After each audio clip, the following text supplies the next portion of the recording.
Have you ever looked back on the painful periods of your life and it almost feels like it happened to someone else? The memories are still there. You know the events were real, but the emotional weight they once carried is gone.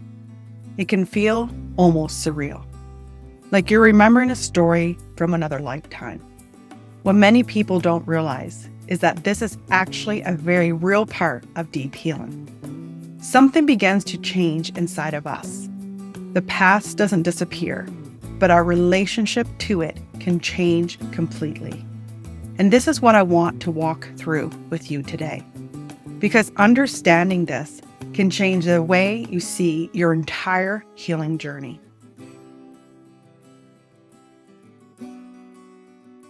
If you're new here, I'm Naomi Carr. I've created this space to have the deeper conversations that are often avoided in families, relationships, and society. Conversations about healing, self-awareness, and returning to yourself. For most of my adult life, if I spoke about my childhood or the place I felt I held within my family, I would become very emotional. There was always this feeling that I was somehow standing on the outside looking in, that it wasn't fully accepted or fully understood. And whenever I tried to talk about that part of my life, my body would react. My throat would tighten, my voice would catch, and tears would begin to rise. It didn't matter how calmly I tried to explain it. The emotion was always there. But after the experience I spoke about in my last video, when some relationships in my life came to an end, something different happened. That moment was incredibly painful because once certain things became clear to me, I couldn't unsee them. The patterns, the family dynamics, the history behind it all. And in that experience, something shifted inside of me. I stopped trying to force belonging, not from a place of defeat, but from a place of acceptance. I stepped back and became the observer. I listened, I watched, I reflected. And I came to understand something deeper, that we are all walking our own journeys, that we are here to learn and to grow, and that I cannot control or force anyone else's path. And when understanding arrives like that, it changes the way you see everything. It allowed the grief to move through me instead of taking up permanent residency inside me. My body didn't react outwardly. Instead, the tears would simply flow down my face, almost as if my eyes were releasing something that had lived inside of me for a very long time. The pain, the disappointment, the years of trying. Tried to fit a puzzle piece into a space where it never truly belonged. And when we force a piece into a puzzle where it doesn't fit, the edges begin to wear down. Eventually, it might appear to fit, but only because it has lost its resistance. Its form changes. Its identity becomes reshaped. And as I continued doing the deeper work of healing, something began to change yet again. Not overnight. This was the result of years of work.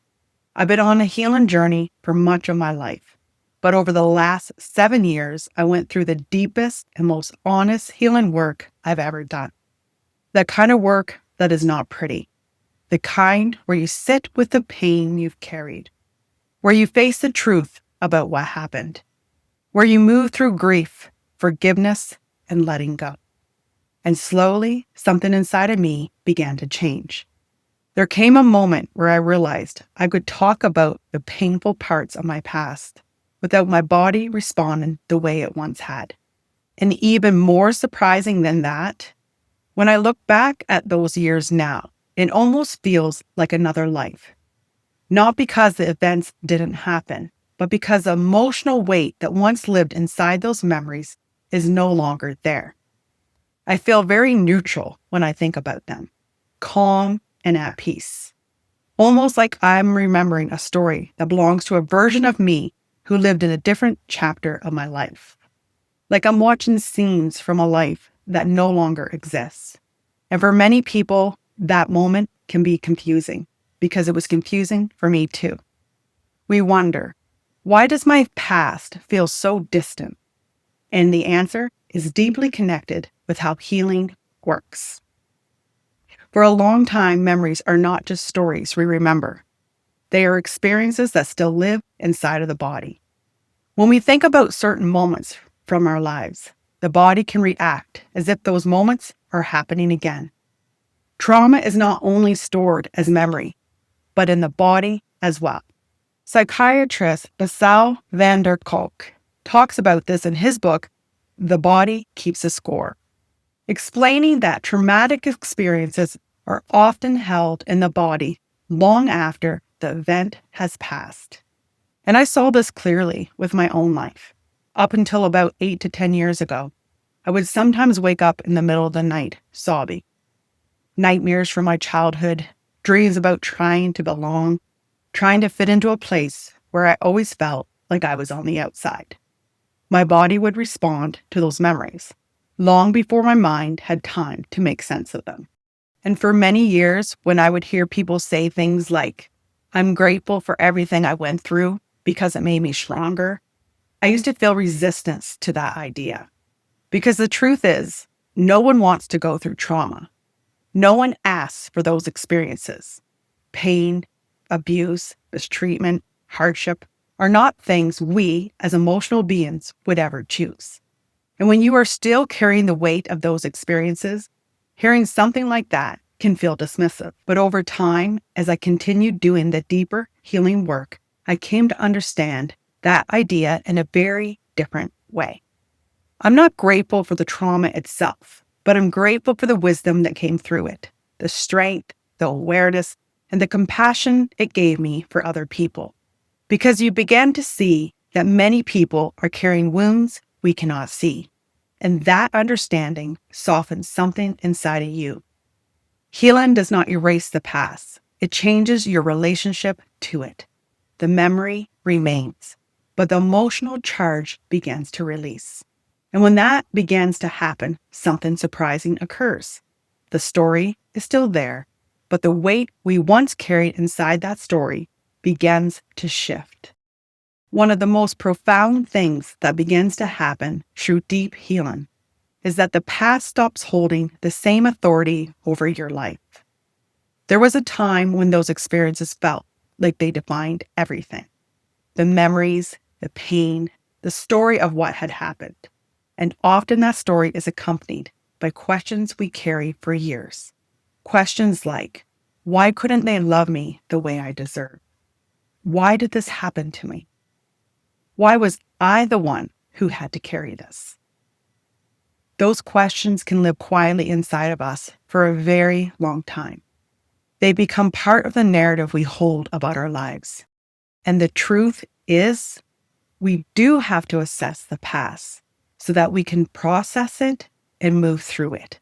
That's part of healing. But staying there keeps us stuck. And when we begin to observe it from a different vantage point, we step out of its power over us. Over the years, I did spend time in therapy, and there were moments where something meaningful surfaced. I remember one therapist saying something to me that stayed with me. She said, as long as you keep trying to outrun that story, it's like bouncing a tennis ball against the wall. It just keeps coming back to you. You're still tying yourself to it. And then she said something else that shifted my perspective. That voice worried about becoming like them. That's the inner child in you. But the adult you has already proven that you are not them. And that hit me. Because most of my life, I had tried hard to make sure I was never like my parents, to be better, to never pass down the same kind of pain. But in constantly trying to outrun that story, I was still letting it define me. I want to pause for a moment here, because there's something important in that desire to do better than where we came from. I don't see that as something wrong. I believe it's a natural part of progression to grow. Not because our parents are less than, but because growth is meant to continue. I want my children to go further than I did. I want that for the generations that come after me. And if one day they say, you did it this way, but I'm choosing to do it that way, I would applaud that because that means something in them is thinking independently. It means they are creating something better. That is not failure. That is evolution. So healing eventually showed me something very important. We don't have to spend our lives outrunning the past. At some point, something begins to shift. Those old questions start to loosen their grip. The past may always be part of our story, but it's no longer the place we live from. We stop being held captive by what happened, and the people who hurt us no longer have access to who we are today. And when that shift takes place, something opens. We are no longer trying to escape our past. We are finally able to move beyond it. And in the end, it comes back to this. We may not have had a choice in what we went through, but we do have a choice in how we live now. And choosing to live from that place is where you begin to lead your life differently. One of the clearest signs that deep healing has taken place is that you can remember what happened without feeling like you're still inside it. The memory is still there. You know it was real, but your body no longer responds the same way. You're not pulled into it. You're no longer reliving it. And this is where people begin to second guess what they felt. Because when the pain is no longer as intense, they start to question it. They wonder, am I minimizing it? Did it really affect me as much as I thought? But this isn't denial. This is integration. The version of you who lived through that pain is not the same version of you sitting here now. You have learned, you have processed, you have carried yourself through something that once felt impossible. And in that process, you changed. Healing does not erase the past, but it changes how you carry it. It no longer defines you. It no longer controls you. And this is where something deeper begins to take shape. Your identity is no longer built around the wound. You are no longer living from what happened to you. You are living from who you have become. And this is a very different place to stand, because from that place, peace begins to feel natural. Not something you have to choose, but something you can return to. Emotional freedom begins to grow. Not because life becomes perfect, but because you are no longer being pulled into every memory, every trigger, every past experience. You can remember without being pulled back. You can reflect without being consumed. And that is what it means to move forward. Not by forgetting, but by becoming someone who is no longer held there. Before we close, I want to offer a soul musing for reflection. An unhealthy parent denies it ever happened. A healthy parent says, I hear you and I am sorry. And maybe the deeper questions to sit with are these.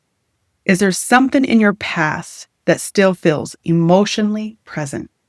Something that still carries weight when you think about it? And what did you not receive that you are now ready to give yourself? Because healing doesn't mean forgetting. Sometimes it simply means that one day you remember and realize the pain is no longer there. And when something inside you heals like that, it doesn't just change your life. It changes how you show up in the world. Because I truly believe that when we begin healing ourselves, we create more compassion, more understanding, and ultimately a better world for everyone. This is how you know something within you has truly settled and you've returned to yourself. And if you're beginning your own healing journey, or you're starting to see these patterns more clearly, I've created a free foundational class called Unlearning Shame and Guilt. It's a space to begin understanding these patterns and start returning to yourself. I'll leave it linked below. And if this conversation spoke to you, I recommend watching the previous video, Everything Changes When You Stop Reacting. It connects directly to what we explored today. With much love, I'll leave you here.